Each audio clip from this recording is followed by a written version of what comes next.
Hello and welcome back to a very important session of APAC Smart and Sustainable City Conclave, hosted by the Thiruvananthapuram Smart City Limited as the host partner and organized by APAC News Network. In the morning, we had a insightful and impactful inaugural session in which we saw the presence of the Chief Secretary of Kerala, Sri Vishwas Mehta, delivering the keynote address and highlighting the various smart city initiatives being undertaken in the Kerala. We saw the welcome address by Sri P. Balakiran, Program Chair of this conclave, and also the CEO of Trivandrum Smart City Limited, setting the context of this 3-day mega virtual conclave.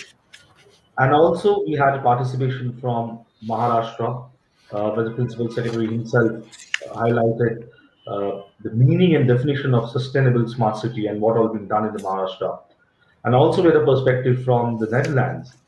The Consul General of Netherlands in Bangalore, Mr. Govt also gave a perspective on what are the best practices both Netherlands and Kerala and India can collaborate on in the smart city domain. And then we had an industry presentation. And now we have come to a very important part of this 3-day Smart and Sustainable City Conclave organized by APAC News Network and hosted by Tourism Smart City. The name of this session is Smart Mobility, Clean and Green Transport for Future Cities. And for that, we have three special guests from three parts of the country. Let me introduce to all of you Sri Ramesh, Joint Transport Commissioner, Transport Department, Government of Telangana. Thanks for joining us, Sri Ramesh. Yes. We will be joined by Ashish Kumar Singh, Additional Chief Secretary, Transport and Ports, Government of Maharashtra, shortly after Mr. Sri Ramesh's speech. And we'll also be joined by Sri Madhusudan Pari, Principal Secretary, Commerce and Transport, Government of Odisha for this session. As we all know, so the importance of building smart cities and what the important factor of building a smart city is the transport sector. When we talk about urban mobility, green transport, clean transport, and when you talk about building future cities, cities of future, we have to think about livable cities. And when we talk about livable cities, transport sector plays a major part in transforming a city to a livable city while keeping in mind the urban mobility, clean and green transport, and how technology innovation can be leveraged for the same. With this, let me invite Sri Ramesh, Joint Transport Commissioner, Transport Department, Government of Telangana, to share his perspective on this particular topic. Over to you, Sri Ramesh. Good afternoon, Mr. Goswami. I am working in the Transport Department as in the head office of Transport Commissioner Telangana as Joint Transport Commissioner, looking after IT, enforcement, road safety, and legal section. So regarding the smart mobility, the Government of Telangana has been taking a lot of steps under the dynamic leadership of our Honorable CM KCR, Honorable IT Minister Mr. KTR, and our Chief Secretary Mr. Somesh Kumar. We've been trying to develop integrated transportation mode, and we have drafted an action plan with all the stakeholders, with all the departments. Regarding transport department, we have 37 the RTO offices here. We have 17 unit offices, and we have 15 driving testing tracks, and we have 15 checkposts. And we are doing 59 types of citizen services, and we do 35,000 transactions per day. And we have almost issued around 6 lakh licenses, 9 lakh registrations, and 1.65 lakh permits. Out of these, around 5 to 6 lakhs are the passenger regular transportation, contract carriers, stage carriers, RTC buses, motor cab, taxis, like that. So, as government generally views our department as a revenue collection department, basically, and with the concept of the safer mobility, instead of not only mobility, safer mobility, we have been taking a lot of initiatives, especially on the computation side. And everybody, as the entire India knows, Telangana, when the combined AP was there, way back in the year 2000, we have started computerization, and we are a pioneer in computerization. We have computerized all our services, and now our revenue collections are generated to tune of around 3,500 crores per annum. And recently, we have now this with regard to the drivers training, One IDTR is coming up. It's almost ready for inauguration in Sirsilla. And we want to train around 20,000 drivers per annum. So with the latest technology, latest safe driving techniques and all. And then we have, of course, come up with the INC Center. It's under construction. It's not yet completed in Chautupal area in Nalgonda district. And then regarding the IT initiatives, I think RTA Wallet, while DigiLocker was last launched in the year 2015, we launched RTA Wallet. It's a mobile app. Right now, it's the most popular government app. We are happy to share with you. 96 lakhs downloads has been there in with regard to number of registration certificates and driving license certificates. This app is basically developed for the welfare of the public citizens that did not show the documents in physical form whenever the police officer or the transport department official stops them and asks them to show the documents. So that is very, very popular. Now, shortly we will reaching 1 crore mark. After that, recently we have developed this presence-less, contactless services also. 17 services we have made it online using the technology of authentication with the three-factor authentication, using machine learning, artificial intelligence, and the big data analytics. With these technologies, we have used because 80% of the people have smartphones nowadays. So with the photograph, capturing the photograph, we are authenticating using these three factors. After that, we capture the photograph. We even take the signature on the mobile itself, and the fee payment, the filling of the forms, everything is made online.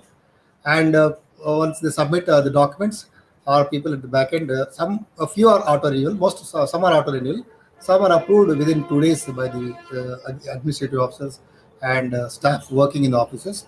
Then immediately the documents, registration certificates, or DLs or permits will be sent by speed post to the concerned applicant citizen. This is the latest initiative we have taken up, and it's been a very wonderful initiative, and everybody is appreciating in Telangana. So, regarding the road safety, now we have the stakeholders consultation. We are involving all the stakeholders in our state, like R&B, very proactively involving National Highways, NH, NHI, then police, then medical and health departments, and we are basically to ensure the safer mobility part. Regarding this clean and green bus, because in, national NGT is also giving a lot of directions. We are implementing them, and we have been trying to make this PUC testing online. The project is on. We are not totally successful so far. In that, we have got servers, but the people are asking for revision of the testing rates. Earlier, only 20-30 rupees and all. The government, people are asking for revision of testing rates. So, this increasing of online services will improving definitely pollution testing, and we will also conduct the PUC test checks frequently. And recently, this electric policy also we have launched. The people are getting benefits of the registration fee exemption and the life tax exemption, 100%. Now, like 2 lakh two-wheelers and 5,000 motor cars, 5,000 motor cabs, like that we have issued initially for all categories of vehicles, tractors also. If it is an electric vehicle, the tax and fees are exempted totally. Now this policy has been announced. Now people are now because recently only the government has granted the GO exemption of fees and taxes. Nearly 100 cars are already registered. Some are, I think, 2,500 more two-wheelers are also registered. So people are adapting to this electric mobility with the introduction of the electric cars, electric vehicles. Definitely, we are hoping that the pollution levels will come down in future. Only issue is the charging stations. Definitely, charging stations. So there's an organization called TS Redco. It's also now planning for the set up charging stations. Definitely in different places like public places like metros, different junctions, offices, RTC bus stands, like that. So definitely people will have the access to the charging stations. We are working out. Definitely there are other cities which are ahead. We try to follow them. This is what I can show in a nutshell.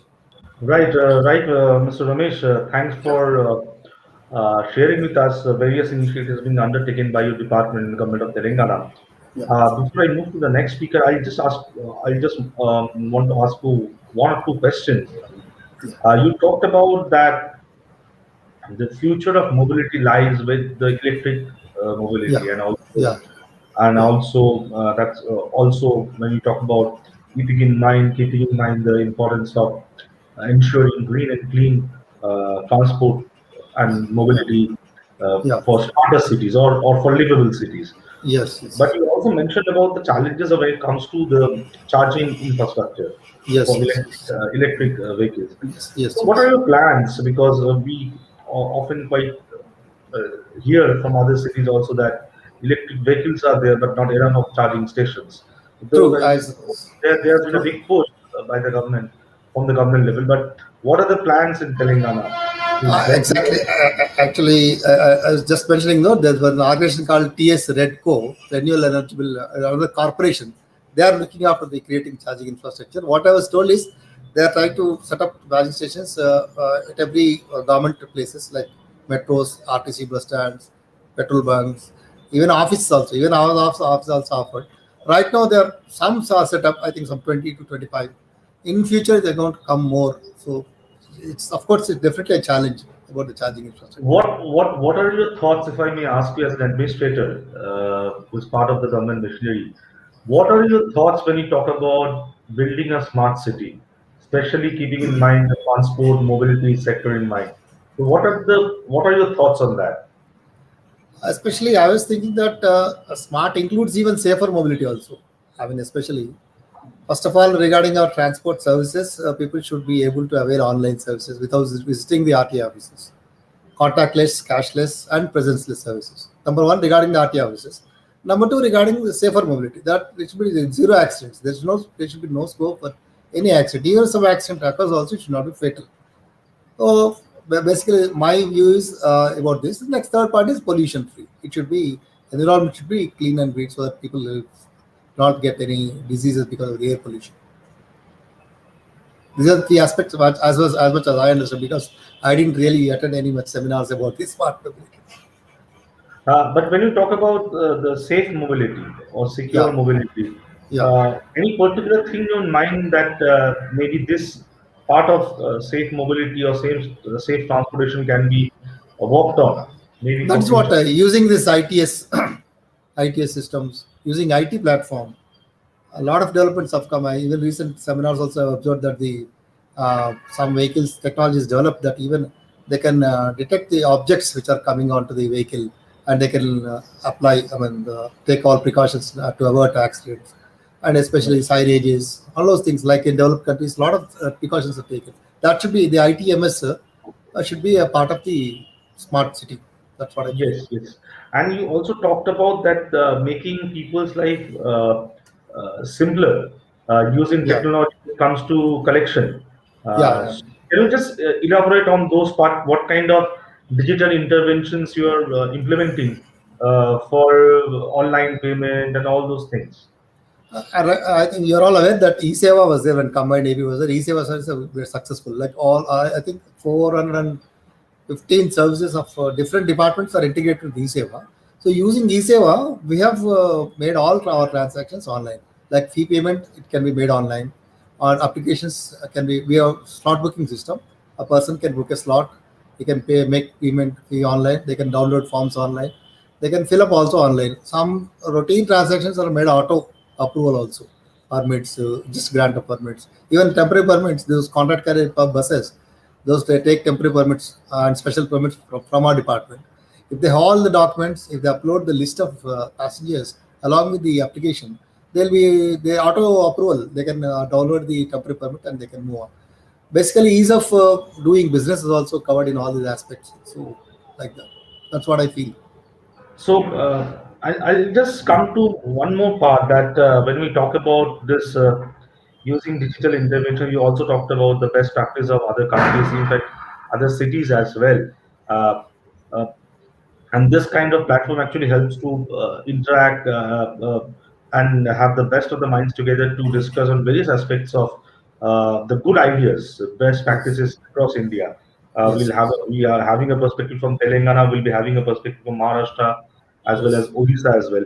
As an administrator who is into the transport and mobility sector, do Mm. you think, or what do you think that can be done better when it comes to state knowledge sharing or industry department knowledge sharing so that more and more collaboration can happen? What are your thoughts on that? As probably best practices should be exchanged between states so that regarding whatever aspect you are talking, if the best practices are shared among the states, it will be definitely useful for everyone. And what are your thoughts on more and more government and industry collaboration, especially when you're talking about electric vehicle, new mode of transport and mobility for futuristic cities? So, what kind of expectation can government have from the industry, and what industry can also expect in terms of handholding by the government?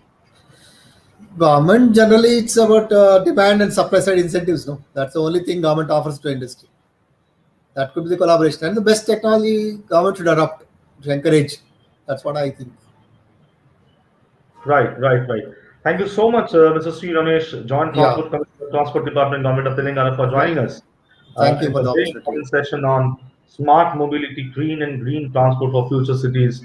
One of the important sessions of APEC Smart and Sustainable City Conclave, hosted by the Trivandrum Smart City Corporation Limited and APEC News Network. Thank you so much, Sri Ramesh. We'll Thank, interact again sometime, and I'm sure the audience who are watching this will be eager to interact with you once this event is over. And just to share with Mr. C. Ramesh and all the audience who are part of this the virtual conclave for 3 days, that we have conference room, we have got expo area, we have got lobby area, so people can, the delegates who are all coming, they can visit the expo area, they can visit the conference room where we are, and right now the session is happening here.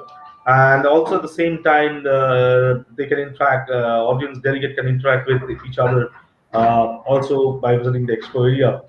Just to give a outline and a thought, that I was just told that Mr. Ashish Kumar Singh will be joining us shortly, maybe in a couple of minutes' time. So I'll take the liberty to apprising our audience that this 3 day conclave on smart cities has been organized, keeping in mind various components and aspects of building a smart city, be it planning, be it urban infrastructure, be it transport, be it waste management, be it importance of technology and innovation for the same. All things have been kept in mind.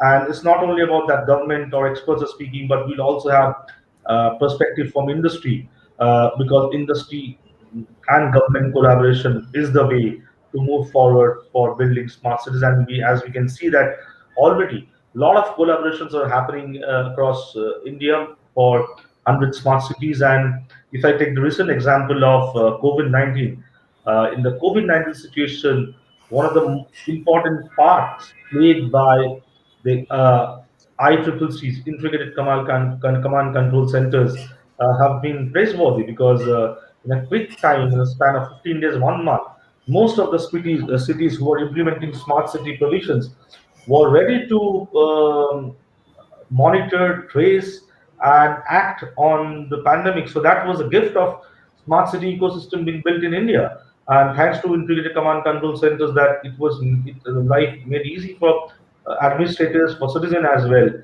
So that is the advantage of building a smart city or transforming a old city to a futuristic smart city, where we can talk about resilience, innovative infrastructure, technology-led infrastructure, all will be there. So that end of the day, the cities can be livable, cities are futuristic, and a comprehensive city development package can be incorporated to transform. And if you talk about Trivandrum, we can all see that kind of work being done in Trivandrum to transform the city into smart cities.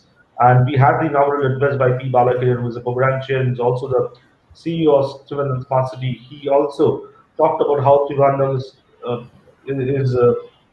transforming itself to a smart city, keeping in mind the futuristic aspect of that, making the city livable, making the city intelligent, making the uh, city more intelligent in terms of using newest technology and innovation. So we'll be joined by Mr. Ashish Kumar Singh shortly, Additional Chief Secretary, Transport and Ports Department, Government of Maharashtra, and hopefully we'll also joined by Sri Madhusudan Padi, Principal Secretary, Commerce and Transport, Government of Odisha, shortly for this session. And also to remind all our esteemed guests and delegates that tomorrow morning we'll have a keynote address by the main man behind Smart City Mission, that is the Secretary Minister of Housing and Urban Affairs, Sri Durga Shankar Mishra. He'll be delivering the keynote address tomorrow in the morning at 10 to 10:30 on the second day of APEC Smart and Sustainable City Conclave, Thiruvananthapuram, organized by APEC News Network and hosted by the Thiruvananthapuram Smart City Limited. So we're just waiting for Sri Ashish Kumar Singh to join us. The moment he joins us, we'll hand over the session to him. Please bear with us for a minute or so. Hello, Ashish ji. Good afternoon. Thanks for joining us today. Hi. Can you guys see Can you me? hear us? Or can you hear me? Yes, yes, we can see you, we can hear you. Yeah, yeah. Thank you so much for joining us. So Perfect. here we have with us Sri Ashish Kumar Singh, a very senior bureaucrat in the state of Maharashtra, Department of Maharashtra. Thanks for joining us, Sri Ashish Kumar Singh. Thank you very much. So just to give you an overview that we are organizing this APAC Smart and Sustainable City Conclave for 3 days. And this is the first day. In the inaugural, we had a keynote address from the Chief Secretary of Kerala. Also, we had a perspective from the Housing and Urban Development Secretary of Maharashtra. Also, we had a perspective from Netherlands. Consul General of Netherlands in Bangalore also joined us in the inaugural. And this session talks about smart mobility, clean and green transport for future cities. We just had a perspective from the state of Telangana, and now we'll have a perspective from Maharashtra.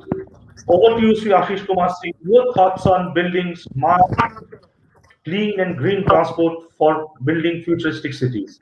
Over to you. To be here today and be a part of the session on smart mobility. I would like to focus on the issues of smart mobility in the urban areas.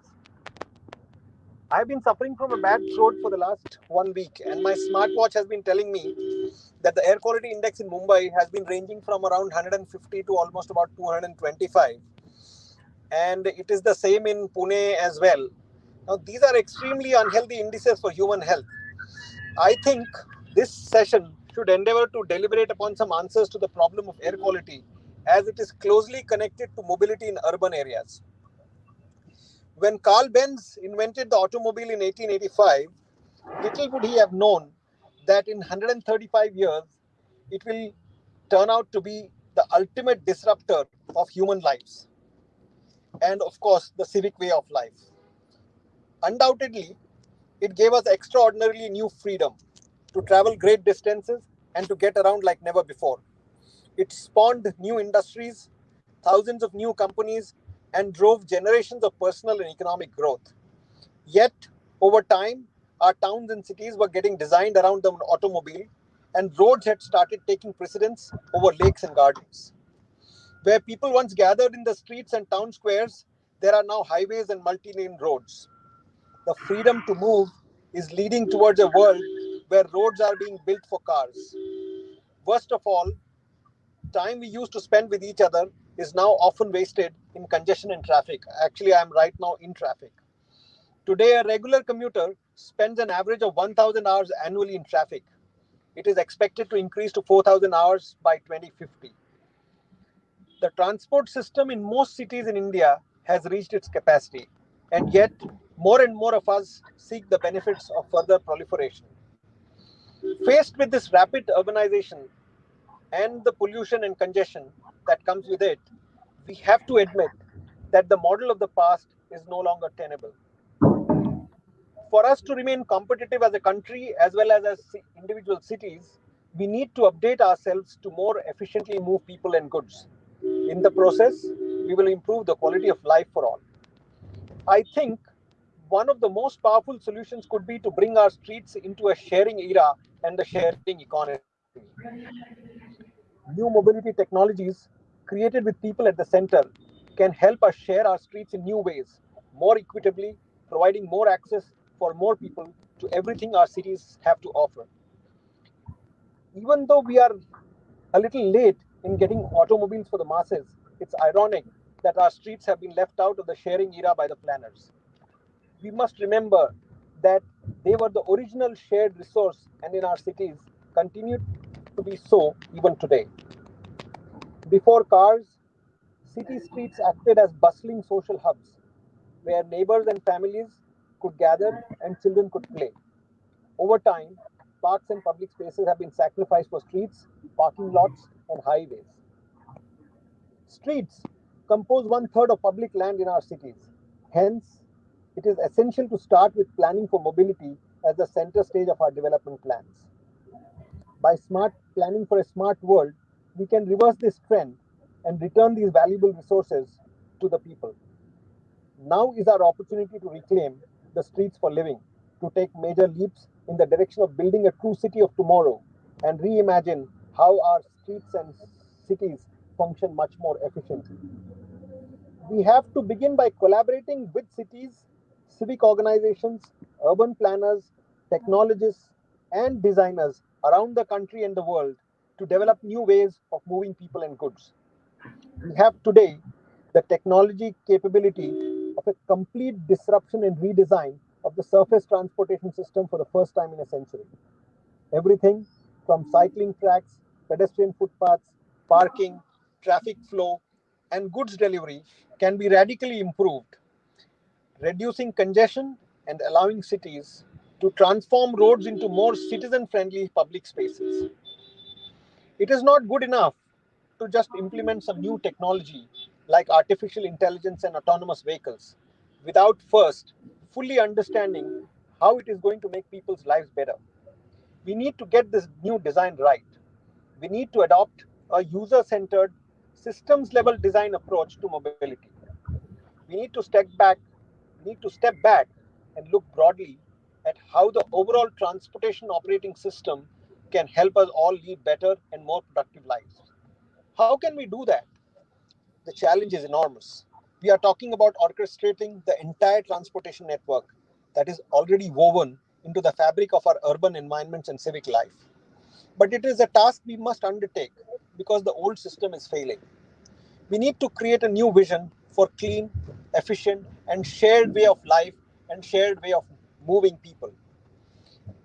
I am confident that we will be able to formulate a new design with a new regulatory framework and a new vision for movement of goods and passengers across the country and the world. In Maharashtra, we are collaborating with the World Bank to start thinking about how we can make our mobility methodology more shared, more efficient, more green. And when I say that, we believe that the future is going to be shared, the future is going to be electric, and the future is going to be maybe autonomous.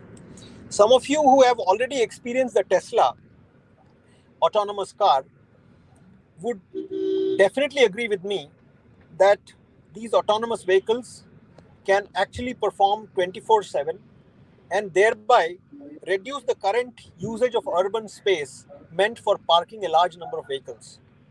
Most of us who own vehicles today drive it for not more than an hour a day. Most often than not, the vehicle is actually parked in expensive urban space, waiting for someone to use it. And this misuse of expensive urban space, along with the lack of use of an extremely capital incentive asset like a vehicle, is an extremely important element and ingredient to plan for. And I think today technology has made it possible for us to think differently and make it possible that autonomous cars drive themselves 24/7, pick you through a Uber or an Ola app at the point and at the time that you want the vehicle to be available, so that people would not want to really all the time own these automobiles. I think a huge amount of disruption is on the cards, and if we as urban planners, as urban mobility experts or urban mobility technologists or urban mobility uh, government officers, if we do not think about it today differently, the time to redo and the opportunity to plan once again for a different way of moving people would be gone. I think we are at the cusp of an extremely exciting revolution as far as mobility is concerned. And what we need to do today is to formulate a new design with a new regulatory framework and a new vision for movement of goods and passengers across the country and the world. Thank you very much, ladies and gentlemen. Thank you so much, Sri Ashish Kumar Singh, Additional Chief Secretary, Transport and Ports Department, Govt of Maharashtra, for right now that we're at the cusp of reorienting or realigning the urban mobility and transport sector. That the future lies in the shared mobility, shared autonomous ecosystem, car ecosystem. And obviously, the technology has to be used, but the technology, when we talk about using that technology, we have to keep in mind the realities of our cities, and then only we can adeptly use those technology and innovation.